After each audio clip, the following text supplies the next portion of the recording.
Radio Informativo Huamantla presenta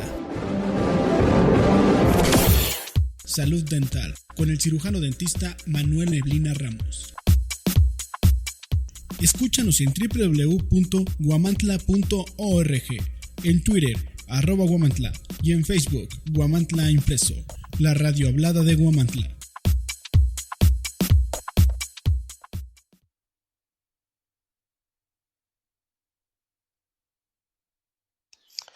Bueno, esta plática, aparte de ser una plática interesante, es una plática, pues sí, un poquito tediosa por toda la terminología médica que debemos de emplear, ¿verdad? Bueno, a mí ya me gustaría terminar con esta plática, pero pues obviamente es una plática ardua, ¿verdad? Es una plática amplia. Sí, en la parte de enfrente, sí, de lo que es el maxilar, pero del lado posterior, en las porciones dirige hacia adelante y medialmente acompañando la prolongación en forma de cono. Fíjense. El ducto de Stenón, hace rato hablábamos de un ducto de Wharton, es en la parte inferior, el ducto de Stenón es en la parte superior y es el conducto por el cual excreta su saliva la glándula parótida, una de las glándulas más grandes, ¿sí?, de la boca, ¿sí? Esta glándula ustedes la van a reconocer si ustedes consumen un cítrico, un limón, ven que normalmente se siente así como que oye, algo se contrajo ahí en el cachete y como que tuvimos un espasmo así increíble y estrepitoso. Pues esa es la glándula, efectivamente esa es la glándula que se encuentra más o menos de 2 a 3 centímetros de lo que es el tragus de la oreja, ¿verdad? El tragus de la oreja, pues se dan cuenta que su orejita tiene ¿cómo se llama? Entre la parte superior y la parte inferior tiene una pelotita, pero en medio, no la vayan a confundir con el óvulo, ¿sí? O sea, cercana a la patilla tiene una semiluna, a eso se le conoce como tragus, y de 2 a 3 centímetros hacia enfrente, por el lado interno encontramos a esta glándula, a la glándula parótida. Bueno, otra estructura anatómica bajo riesgo en esta zona es la masa celuloadiposa de Bichat y la fosa pterigopalatina. Bueno, la masa celuloadiposa de Bichat, como en algún momento les comenté en una plática, ¿verdad? Pues es una, ¿cómo se llama? Masa que se encuentra, es un pedazo de grasa que se encuentra encapsulada en la mejilla, ¿sí? Y que si por medio de una cirugía, se retiran, ¿sí? Nos da un alargamiento nos da una apariencia de rejuvenecimiento y alargamiento de la cara. O sea, esa estructura anatómica está dentro de la boca y por lo tanto le compete al cirujano bucal poder también ¿cómo se llama? Realizar ese tipo de cirugías, al cirujano maxilofacial o al cirujano plástico. Cualquiera de ellos están altamente capacitados para realizar ese tipo de cirugías estéticas que dan la sensación de que la cara se vea más delgada. Pero bueno, estamos hablando de estas estructuras anatómicas y pues vamos a concentrarnos en lo que es el ducto de Stenón, ¿verdad? Que después de haber emergido a partir del parénquima y de la glándula parótida, como les decía, ¿verdad? Donde se localiza, se dirige hacia enfrente hasta el margen anterior del músculo macetero, entre el tercio medio y el tercio superior, su tercio medio y su tercio superior de este músculo. El ducto se desvía repentinamente en dirección media, o sea, se va hacia adentro y perfora el músculo bucinador en dirección oblicua hacia adelante. Se abre sobre la superficie mucosa de la mejilla con una prominencia, ¿sí? La papila salival, que esa sí la podemos observar en la boca.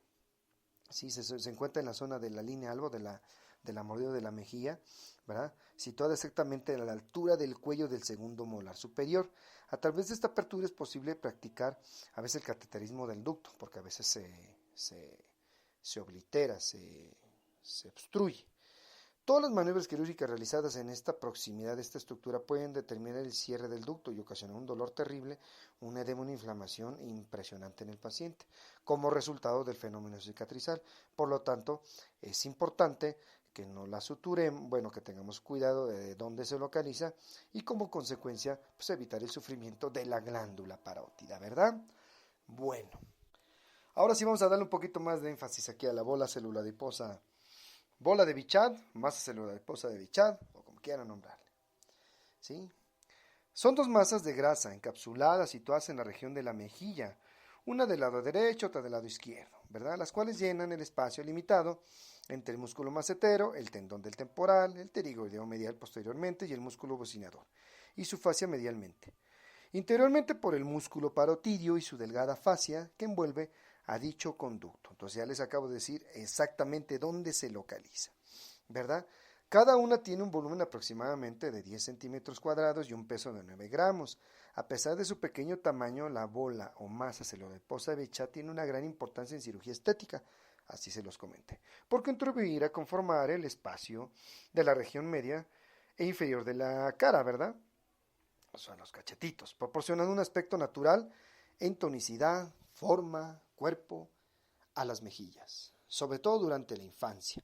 Con el paso del tiempo, como el resto de las estructuras anatómicas de la cara, su tamaño relativo se torna menor, aunque sigue persistiendo, siendo más prominente en algunas personas, o sea, siendo más cachetoncitos unos que otros, ¿verdad? Dándole pues al rostro un aspecto más redondeado, por así nombrarlo.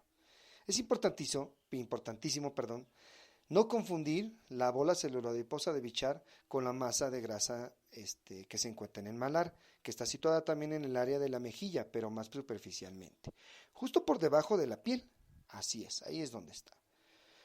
¿Por qué? Porque es importante, porque pues ahí atraviesa y se ubica, ¿sí?, en esa parte de la, de la grasa malar, la arteria transversa de la cara y el nervio facial, lo cual podemos lesionar, si no conocemos bien la anatomía, en una cirugía estética de este tipo, ¿verdad? Su localización, en un lenguaje menos técnico, ¿verdad?, para que me entiendan, lleva a decir que me va a llevar a decir pues que esta bolsa celulosa de Bichat se encuentra entre un filetito, el músculo macetero y el músculo presionador, actúan como una almohadilla entre ellos dos, durante los movimientos de la masticación, facilitando el deslizamiento de las estructuras anatómicas involucradas, ¿verdad? Se encuentra muy próxima a las zonas de la rama cigomática y bucal del nervio facial y el conducto de esteno, por el cual circula la saliva proveniente de esta glándula, de la glándula parótida, ¿verdad?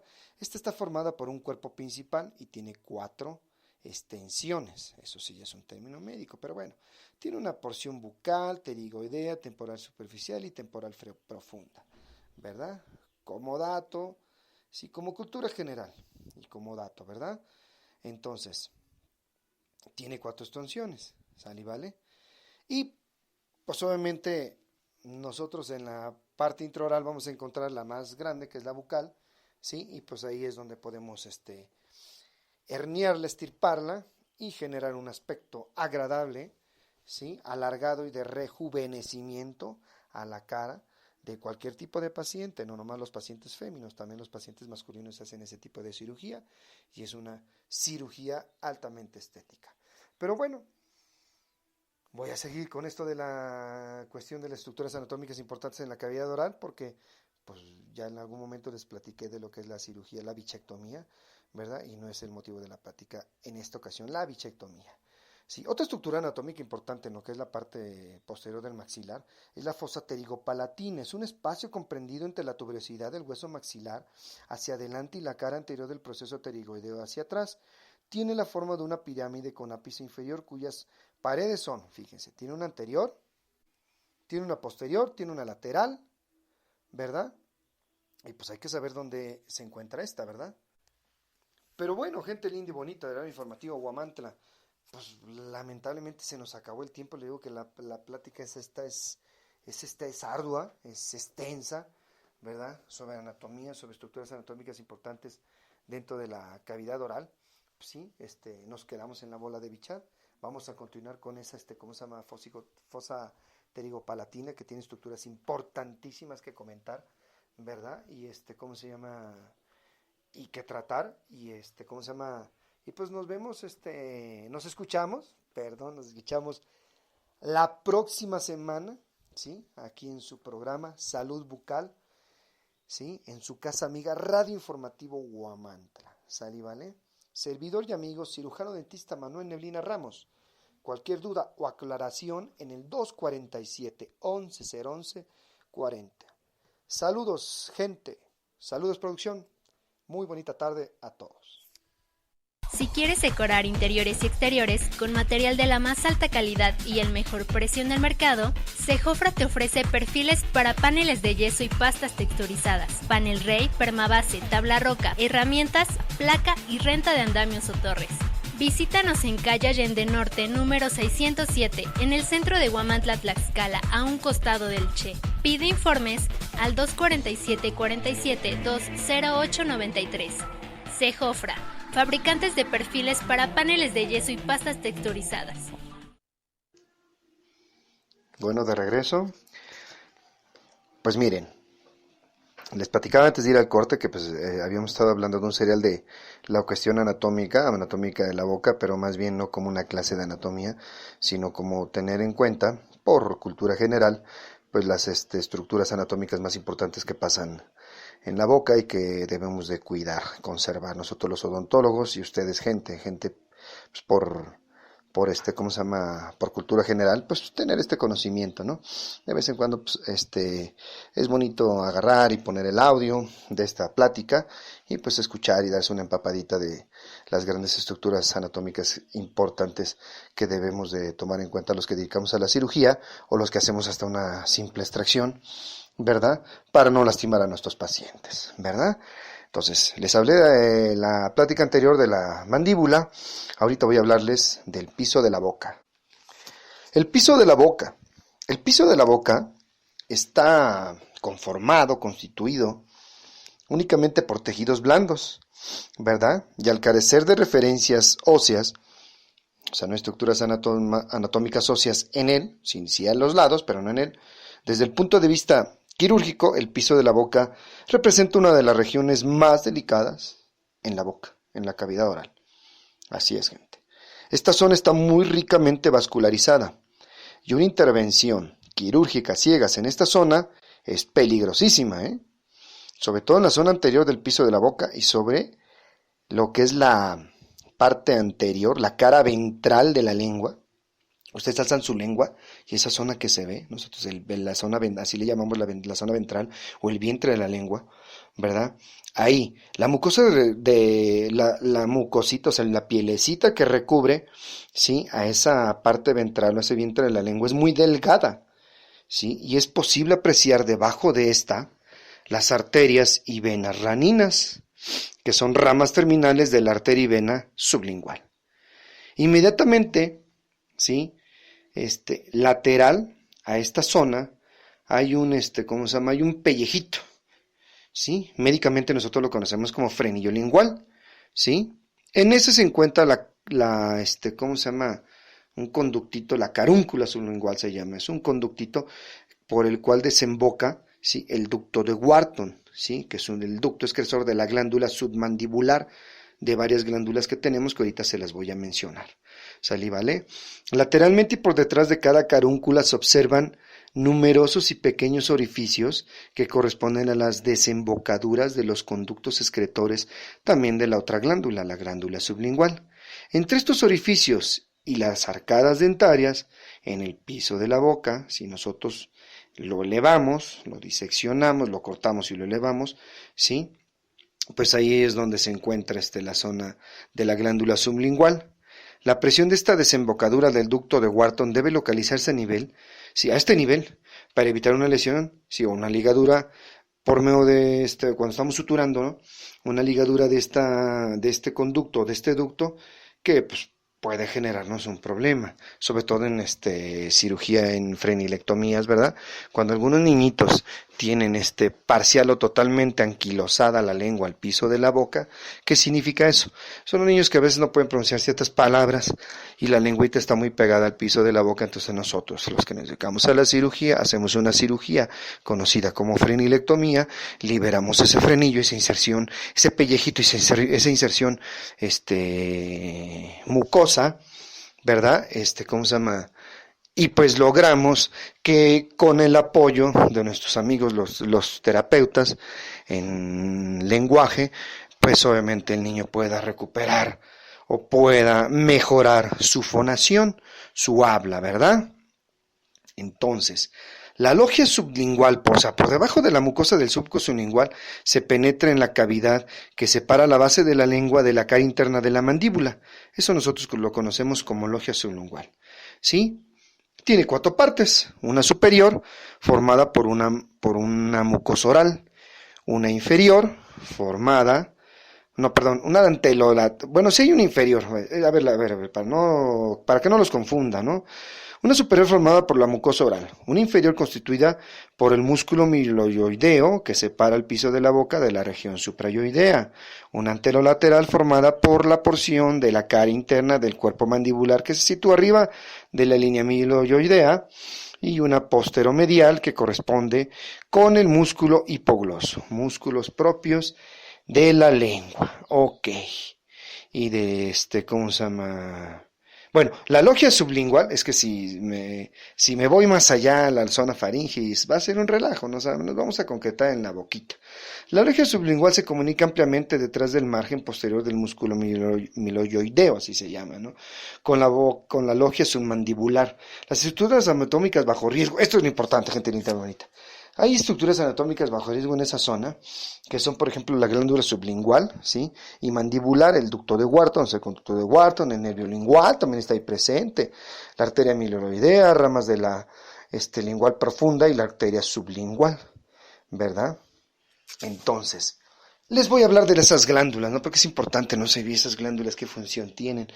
Pues la función que tienen las glándulas es la de secretar saliva hacia el exterior, la cual contiene grandes cantidades de de inmunoglobulinas para defendernos, cuando estamos masticando, pues para ayudar también, para coexistir y ayudar a una sana masticación, y es la primera el primer paso a una buena digestión, ¿verdad? Encontramos también otros materiales en la saliva, eso no es el motivo de la plática, pero más sin embargo, pues les voy a comentar que aparte de las inmunoglobulinas, ¿verdad? Aparte de algunas células del sistema de defensa, sí encontramos algunos minerales, ¿verdad?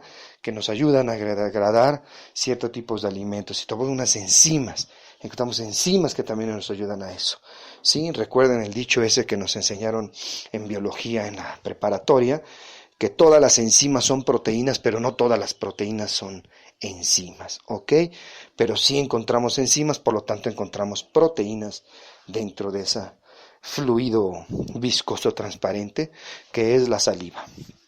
Y quien excreta ese líquido son las glándulas. La glándula, por ejemplo, la glándula sublingual se localiza justo por debajo de la mucosa de la zona anterior del piso de la boca. A ver si me entendieron. Justo por debajo de la zona de la mucosa anterior del piso de la boca, o sea, en la parte de enfrente, de cuando ustedes abren su boca, meten su dedito en los dientes de enfrente, en la punta de la lengua, ¿sí? Y entre los dientes de enfrente, ¿sí? Bueno, o sea, si ustedes introducen ahí el dedo, pues esa es la zona interior del piso de la boca. Tiene la forma de una almendra, ¿sí? Es curioso, ¿sí? Tiene la forma de una almendra, con una cala lateral, ¿verdad? Que se corresponde a la fosa lingual del cuerpo mandibular inferior mandibular. ¿Sale, vale? Una cara media que se apoya en los músculos de la lengua, hipogloso y geniogloso. Un margen superior que eleva la mucosa del piso de la boca, determinando el pliegue sublingual. Y su extremidad posterior, la parte más posterior, corresponde a la prolongación anterior de la glándula submandibular, que es otra glándula, ¿sí? Que no está involucrada en cirugía oral, normalmente cirugía oral ambulatoria, pues, pero se encuentra a nivel de las muelitas de atrás, de la parte inferior de la mandíbula, ¿sí? Por debajo de la línea oblicua interna, que es una línea que se encuentra en la cara interna de lo que es el cuerpo mandibular. Lo que es de destacar es que es su prolongación en forma de cono, que al pasar pues por es una fisura, ¿verdad? Está comprendida esta fisura entre el músculo hipogloso y el margen posterior del músculo miloioideo. Penetra en el piso de la boca y se le denomina ducto de Wharton, lo que hace en un momento yo les comentaba, ¿no? Que es el ducto de Wharton.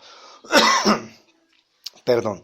Pues el ducto de Wharton, partiendo de la parte superior de la cara interna de esta glándula, que se encuentra en la parte posterior, si se dirige hacia adelante y medialmente acompañando la prolongación en forma de cono de la glándula submandibular hasta penetrar en la logia sublingual, que ya les comenté, ¿verdad? Su recorrido adosado a la cara media de la glándula sublingual Ese es el ideal. Después de haber cruzado el nervio lingual, fíjense, porque ese es importante, el cual pasa por debajo, por eso es importante que cuando hagamos cirugía en esa zona, pues tengamos mucho cuidado. A nivel de primer y segundo molar, el ducto recorre aproximadamente de 1 a 2 centímetros medialmente a la cortical lingual, de la mandíbula. En cercanía del margen superior de la glándula sublingual se abre en la carúncula lingual. Ahí pasa, en esa zona, también la arteria sublingual, que es una rama de la arteria lingual y está situada sobre la cara media de la glándula sublingual, que es la que les digo que está casi enfrente de la punta de la lengua, pero abajo, por debajo del ducto de Wharton y del nervio lingual, ¿verdad? Este nervio también, lingual también, pues ya se los describí en la parte posterior de la mandíbula, pero puede ser normalmente encontrado durante intervenciones en el piso de la boca. A este nivel el nervio está en estrecho contacto con la parte posterior de la glándula sublingual y se cruza con el ducto de Wharton a nivel del primer y segundo molar, pasando por debajo de este conducto, ¿verdad? Entonces, como ven, pues es importante que lo respetemos. Bueno, gente linda y bonita, vamos a un corte y regresamos.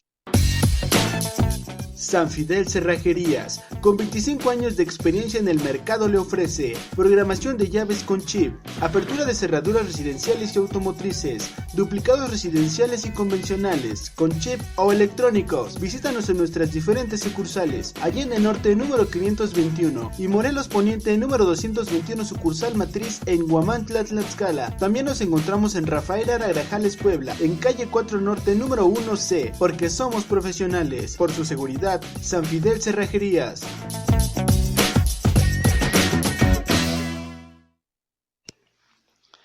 Bueno, regresamos del corte. La lengua, gente. El tratamiento de lesiones profundas en la lengua no es aconsejable en forma ambulatoria, debido a la riquísima vascularidad y al consecuente riesgo de hemorragia no controlable. Los planos anatómicos están representados por un plano mucoso y uno muscular. Intervenciones sobre estos planos que les estoy comentando, ¿sí?, no representan riesgos especiales, ya que las estructuras anatómicas con peligro de poner en riesgo la vida de una persona, de un paciente, están ubicadas precisamente en el plano muscular. Ahí es donde se encuentra la arteria lingual, que corre profundamente a nivel de la raíz de la lengua, mientras que tiende a superficializarse un poquito en la punta de la lengua, ¿verdad? Bueno, la arteria dorsal de la lengua, también una rama de la arteria lingual, se distingue en la región de las papilas calciformes, ¿sí? Son papilitas que tenemos en la lengua, ¿sí? Y se unen con la rama de la arteria palatina mayor, ¿sí? Y también se encuentran en la zona, en el plano muscular. La arteria sublingual también penetra en la logia sublingual y finaliza como arteria renina. Las arterias reninas de los dos lados de la lengua se unen con ramas que pasan sobre el frenillo de la lengua, el pellejito ese de tejido que les dije. Bueno, se los comenté así brevemente porque a fin de cuentas pues la lengüita sí tiene cierta importancia, ¿no? Pues hay unas papilas, ¿no? Como les digo, hay unas papilas que están en la parte posterior que nos dan el sabor al ¿cómo se llama? De lo azucarado, de lo dulce. Hay otras papilas que están en la parte anterior que nos dan ¿cómo se llama? La sensación y el sabor, ¿sí? De lo salado, y a los lados pues lo ácido y lo amargo. En los bordes laterales de la lengua se percibe lo ácido y lo amargo. Entonces de ahí la importancia de la lengua, pero en cirugía, que es el tema, que es el serial de pláticas que vamos a dar, en cirugía normalmente, pues la lengua es muy raramente intervenida, en cirugía oral, porque cirugía maxilofacial, que es una rama de mayor envergadura dentro también de la odontología, ¿verdad? Pues eso obviamente es algo que yo no hago, yo soy cirujano bucal, no soy cirujano maxilofacial, y pues ese tipo de, ¿cómo se llama? De tratamientos le corresponden a otro especialista, ¿sí? Que sí puede intervenir otro tipo de lesiones, pero sobre lengua. Yo me voy a concretar, a limitarme a lo que les dije, y vamos a pasar a hablar de la zona anterior del maxilar superior y después la zona posterior. Pero bueno, pues la zona anterior del maxilar superior, que no hemos hablado de él, ¿verdad? En el maxilar superior lo encontramos así como si fueran planos, o como si nosotros pudiéramos separar los tejidos. Vamos a encontrar un plano mucoso, o sea, de tejido blando, un oso mucoso igual tejido blando, un plano muscular donde se cortan los músculos, ¿sí? El periósteo que recubre, que está en contacto directo con el hueso y pues obviamente el plano óseo, ¿verdad?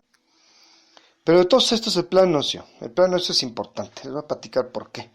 Representado por el haz neurovascular nasopalatino, contiene, ¿sí? O contenido, ubicado pues en el canal nasopalatino, que desemboca sobre la línea media de la premaxila, aproximadamente 1 centímetro posterior a la papila interincisiva. Superiormente, la estructura anatómica importante a ser considerada está representada por el piso de la nariz, ¿verdad? Que se comunican. Por lo tanto, siempre hay que proteger exhaustivamente, pues, la mucosa nasal.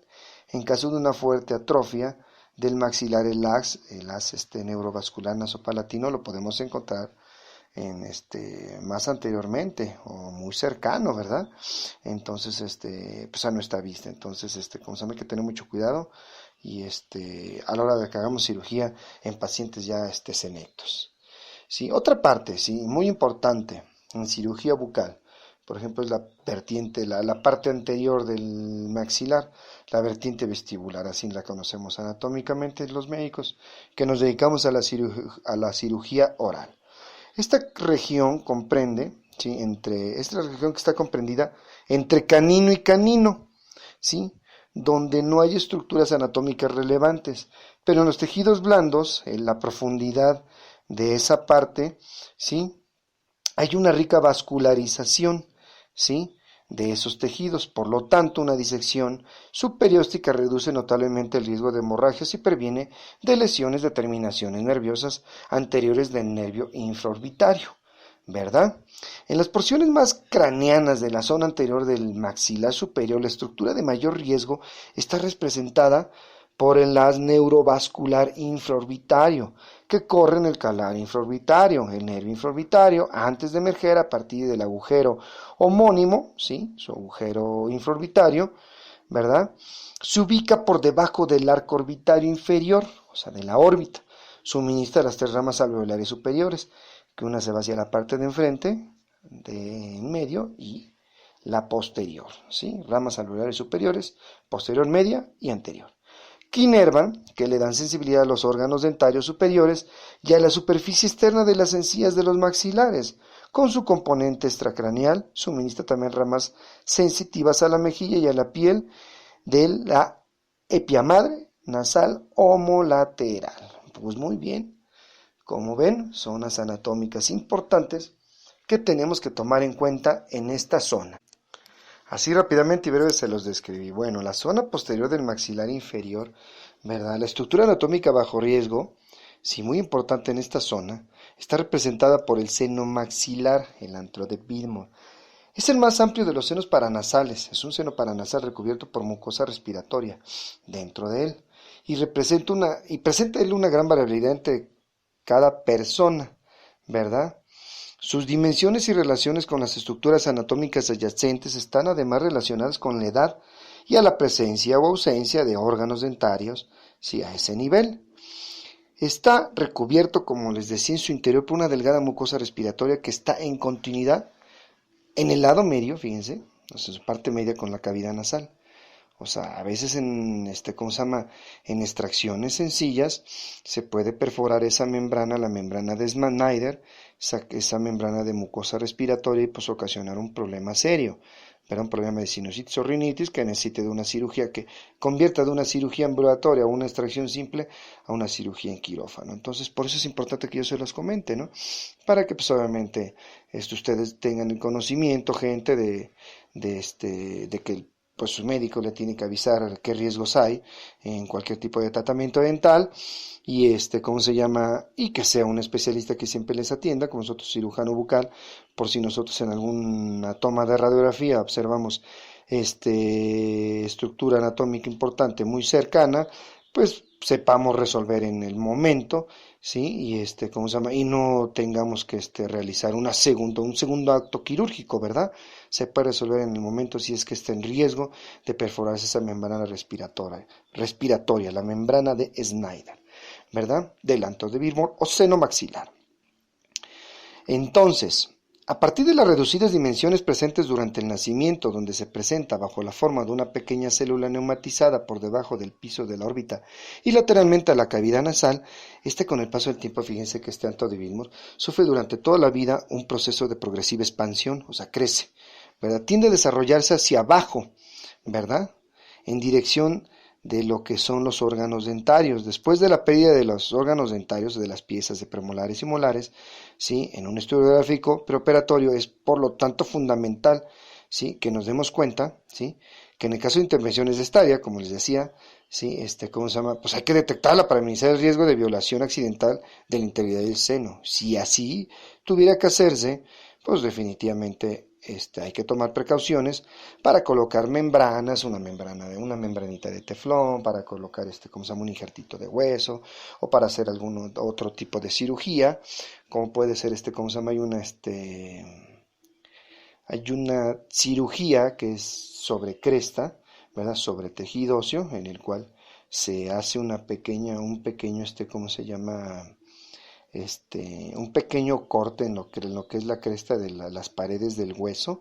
Si se le genera una fractura en leña verde, ¿sí? Se juntan y se sutura para que precisamente ahí se forme un callo óseo y obviamente no quede expuesta esa zona a lo que es toda la continuidad de la mucosa respiratoria, ¿verdad? Otra estructura anatómica, ¿verdad?, que a su vez puede causar problemas, sobre todo en cirugía, incluso cuando se levanta, está representada por la arteria alveolar superior posterior y sus ramas. Esta penetra en el maxilar por encima de la punta de las raíces de la tercera molar, la famosa muela del juicio, originándose directamente de la arteria maxilar interna, ¿verdad? Y se distribuye en la parte interna del pellejito que está unido al hueso, del endostio maxilar, y en la punta de las molares, no nomás ahí ya, cuando cuando ya se distribuye, cuando ya se dirige hacia enfrente, pues también se va por todas las puntas de las demás raíces de las otras muelitas, ¿verdad? Una de las ramas que puede ser lesionada durante intervenciones que incluyen la osteotomía, o sea, el corte de hueso, sí, y el corte de diente, es la pared anterolateral del seno maxilar, que está representada por la arteria alveolo-antral. Esta en cirugía de elevación del seno maxilar, remoción de quistes, sinusales, etcétera, podemos generar eso, ¿verdad? Bueno, vamos a un corte y regresamos y continuamos con esta plática interesante. Maquiagro, distribuidor autorizado de la marca Steel. Contamos con maquinaria y accesorios para la agricultura, trabajos forestales, poda de árboles, construcción y jardinería. Nos encontramos en Matamoros Oriente, número 201C, en Huamantla, Tlaxcala. Contáctanos al teléfono 247-47-21901. Maquiagro.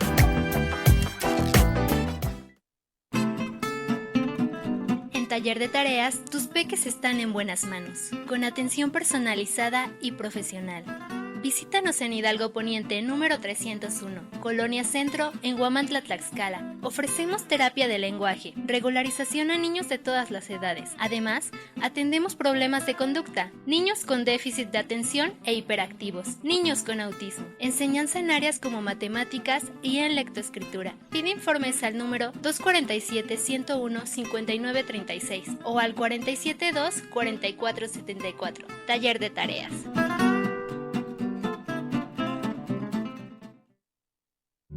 En Restaurant Bar El Convite disfruta de los mejores platillos con el auténtico sazón que nos caracteriza y que al probar te encantará. Come delicioso en el mejor lugar de Huamantla, con el menú del día y a la carta que tenemos para ti, de lunes a viernes. Sábados y domingos disfruta de los antojitos mexicanos a partir de las 8 de la mañana. Nos encontramos ubicados en Boulevard Luis Donaldo Colosio, número 115, en Colonia Santa María, Yancuitlalpan, frente al Toro. Llámanos al 247-47-265-44. Restaurant Bar El Convite, un festejo al paladar.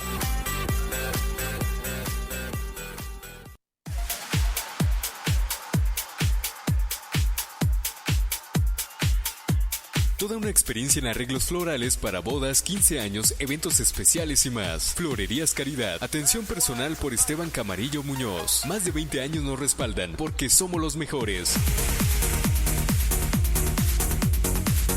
Teléfonos 247-104-9809 y 247-11905. Visítanos en nuestras diferentes sucursales. Abasolo Oriente, número 113, en Huamantla, Tlaxcala. Avenida Xicoténcatl, número 397, en Santa María, Texcalac, Tlaxcala. Y en Aquiles Cerdán, número 404, en Apizaco, Tlaxcala.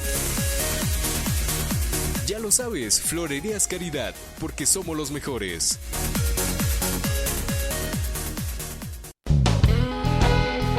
¿Necesitas enviar un paquete? Estafeta es la solución. Servicio de mensajería y paquetería. Además, contamos con empaques, artículos de oficina y regalos. Visítanos en Matamoros Poniente, número 108A, Huamantla, Tlaxcala. Comunícate con nosotros al 247-47-265-49. Estafeta, servicio de mensajería y paquetería.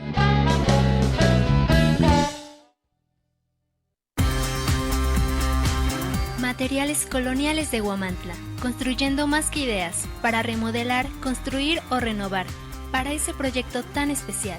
Visítanos en Matamoros Oriente número 314. Encuéntranos en Facebook como Materiales Coloniales. Llámanos al número 01247 472 1397. Materiales Coloniales de Huamantla.